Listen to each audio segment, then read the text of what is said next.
श्री स्वामी समर्थ आणि माझ्या सगळ्या गोड ताईंना आणि मैत्रिणींना महिला दिनांच्या खूप खूप शुभेच्छा।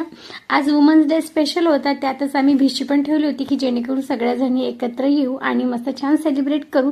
तर इथे आम्ही ना गेम ठेवला होता की हे बांगड्यांनी भरलेलं वाटं डोक्यावर ठेवायचं आणि एक एक बांगडी करून ना खाली टाकायची, जोपर्यंत ही ग्रीन बांगडी निघणार नाही आणि मग पूर्ण बांगड्या काउंट करायच्या। ज्यांच्या सगळ्यात जास्त बांगड्या ना तो गेम विनर ठरणार।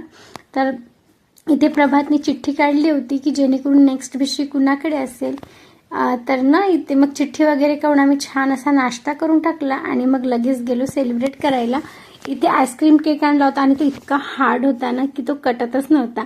जितक्या जणी दिसताव ना तितक्यानी पण आम्ही जोर लावून तो केक कट केला। आणि इथे पहा प्रभातची मज्जाच मजा, कारण की त्याला आईस्क्रीम फ्लेवरचा केक ना खूप जास्त आवडतो। आणि यात एक गेम विनर ठरले होते, त्यांना बँगल्स मिळाले होते। भिशी असते त्यांनीच गेम ठरवतात आणि गिफ्ट पण त्यांच्याकडून असतं। आणि मग तिथून ना मी लगेच दुसरीकडे गेलो।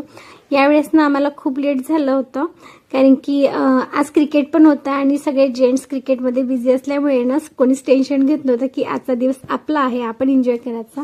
मग सगळं करून ना मी पोहोचले घरी आणि ह्या दोघा मुलांना घेऊन त्यांना जे हवं ते घेऊन दिलं। आणि प्रभात मला म्हणायला लागले हॅपी वुमन्स डे मम्मा। मग आईस्क्रीम खाऊन छान असा आजचा दिवस सेलिब्रेट केला। आणि ना आज क्रिकेट आणि इंडिया क्रिकेट पण जिंकली होती, त्यामुळे डबल सेलिब्रेशन।